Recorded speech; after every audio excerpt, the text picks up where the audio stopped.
என் பையன் மூத்த பையன் பிறந்தபோது அவனுக்கு பர்த் சர்டிஃபிகேட் கேட்குறதுக்கு எங்கள் ஊர் தாசில்தார் ஆஃபீஸுக்கு போனேன். 500 கொடுங்கன்னார்.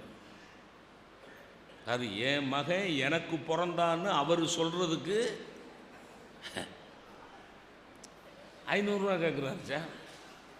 நான் சொன்னேன், சாமி சத்தியமாக சொல்கிறேன்யா, இவன் எனக்கு தான்யா பிறந்தான். அப்படியே அடித்து சொன்னேன், சாமி சத்தியமாக சொல்கிறேன், இந்த பையன் எனக்கு தான்யா.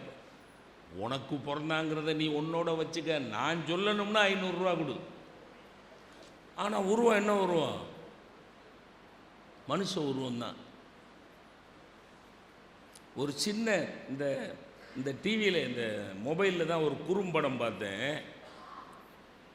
வீட்டுக்கு ஃபைல்லாம் கொண்டாந்து கையெழுத்து போடுறார் ஒரு அரசு அதிகாரி. ஃபைலை பூரா வீட்டுக்கு கொண்டு வந்துட்டார். ஆஃபீஸில் போட்டது போக மிச்சத்தை வீட்டுக்கு கொண்டு வந்து நடுக்கூடத்தில் உட்காந்து கையெழுத்து போடுறார். அப்படி ஃபைலை திறப்பார். நீங்கள் அந்த படம் பார்த்தீங்களா? ஒரு குறும்படம் வந்தது, ஒரு ஷார்ட் ஃபில்ம். அப்படி ஃபைலை திறப்பார். ஃபைலில் 100 ரூபா இருக்கும். 100 ரூபா எடுத்து ஃபைலை வைப்பார். அடுத்த ஃபைலை திறப்பார், 100 ரூபா இருக்கும்.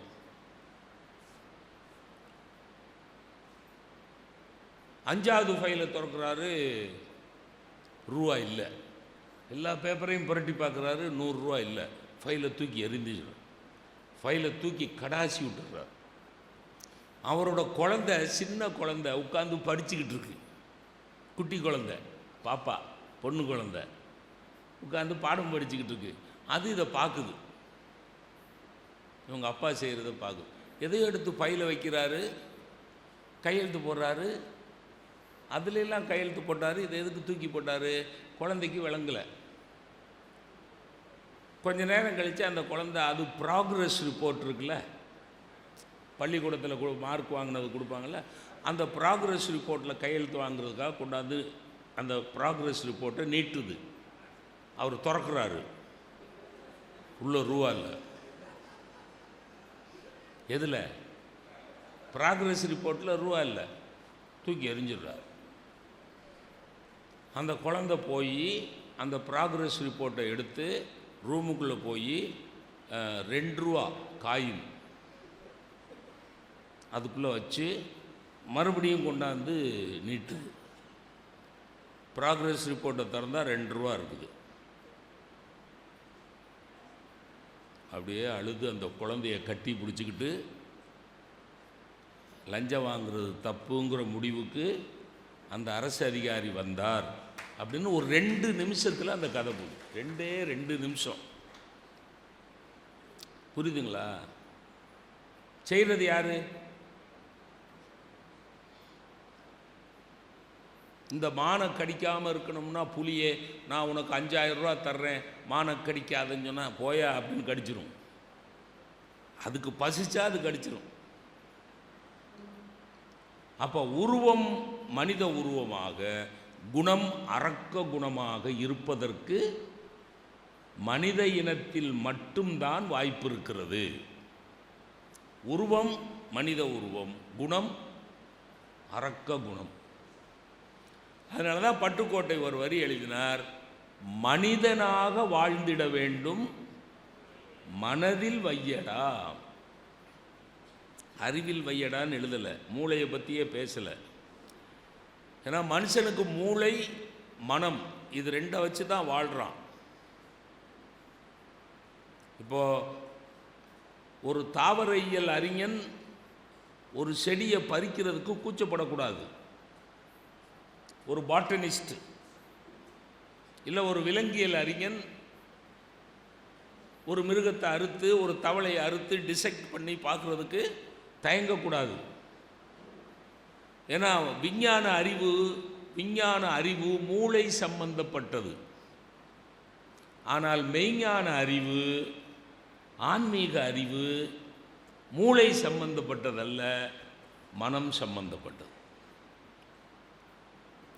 இப்போ என்ன ஆகிப்போச்சுன்னா, மூளையால் வாழுகிற வாழ்க்கை மட்டும் இருக்கிறது, மனதால் வாழ்கிற வாழ்க்கை குறைந்து கொண்டே வருகிறது. அதனால தான் அவர் சொன்னார், மனுஷனாக வாழணும்டா, அதை மனசில் வையிடா. இப்போ மிருகத்துக்கு மூளை இல்லையா? மிருகத்துக்கு மூளை இருக்கா இல்லையா? இருக்குது. எல்லா மிருகத்துக்கும் மூளை இருக்குது. இந்த ஆட்டுக்கறி கடையில் மூளை இருக்கான்னு கேட்குறான்ல, மட்டன் ஸ்டாலில் போய் அண்ணே மூளை இருக்கானே அப்படின்னா, அவன் மட்டன் ஸ்டால்காரன், சார் 5 நிமிஷத்துக்கு முன்னாடி வந்தவர் வரைக்கும் இருந்தது சார், உங்களுக்கு தான் சார் இல்லைங்கிறான். எது எது இல்லை? சிரிச்சுக்கிட்டே இல்லையா அப்படிங்கிறான் இவன். அட கிறுக்கா, அவனுக்கு மூளை இல்லைங்கிறான்டா. உங்களுக்கு முன்னாடி வந்தவர் வரைக்கும் இருந்தது சார், உங்களுக்கு தான் சார் மூளை இல்லை. பரவாயில்லண்ணே அடுத்த வாரம் வாங்கிக்கிறேங்கிறான். பரவாயில்லண்ணே அடுத்த வாரம் வாங்கிக்கிறேன் அப்படிங்கிறான். அப்போ ஆட்டுக்கு மூளை இருக்கு. எல்லா மிருகத்துக்கும் மூளை இருக்கிறது, ஆனால் அறிவு கிடையாது. சொல்றத 5 அறிவு 4 அறிவு ஓரறிவுமா.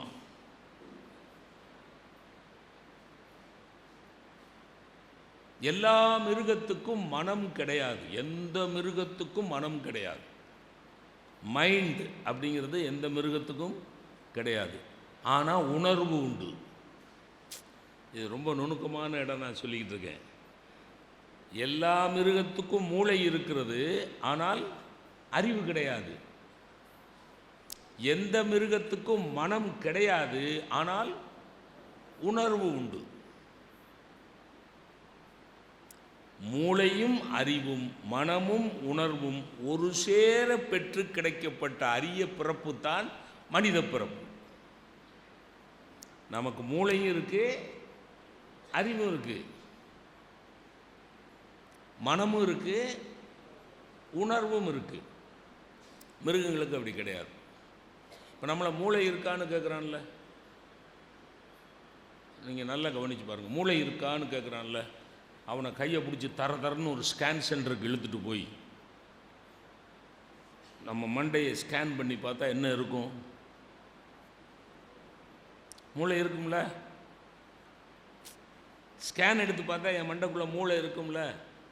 ஏய் பாடுறா மூளை இருக்கு, பாடுறா மூளை இருக்கு, பாடுறா. அவன் அதை கேட்கல, அறிவு இருக்கான்னு கேட்குறான். இப்போ இங்கே மைக் இருக்கு, வேலை பார்க்கணும்ல. சூப்பர் மைக் வச்சுருக்காரு, ஆடியோ அப்படி கிளியராக இருக்குது, அதுதானே மைக்கு. மைக் இருக்கா? இருக்கு. ஆனால் நான் பேசுகிறது 4வது வரிசை கூட கேட்கலன்னா அந்த மைக்கால் என்ன பிரயோஜனம்? மூளை என்பது வெறும் உறுப்பாக இருக்கக்கூடாது. மூளை என்பது ஒரு உபயோகப்படுகிற கருவியாக இருக்க வேண்டும். அவன் மூளை இருக்கான்னு கேட்குறது, கடை இருக்கானே இன்னைக்கு கடை இருக்கானே அப்படிங்கிறான், இருக்குதுங்கிறான். கடைக்கு போனால் பூட்டி இருக்குது. கடைக்கு போனால் பூட்டி. கடை இருக்கான்னு கேட்டால் என்ன அர்த்தம்? கடை திறந்திருக்கா, வியாபாரம் நடக்குதான்னு அர்த்தம். வியாபாரம் நடக்காட்டாலும் கடை இருக்குதானே. அன்னைக்கு விடுமுறையாக இருந்தாலும் கடை இருக்குதானே. அது மாதிரி மூளை இருந்து பிரயோஜனம் இல்லை, அறிவு இருக்க வேண்டும். அதுபோல் மனம் இருந்து பிரயோஜனம் இல்லை, உணர்வு இருக்க வேண்டும். அதாவது ஆங்கிலத்தில் சொன்னால் மூளையும் மனமும் ஃபங்க்ஷன் பண்ணணும், இயங்கணும். ஸோ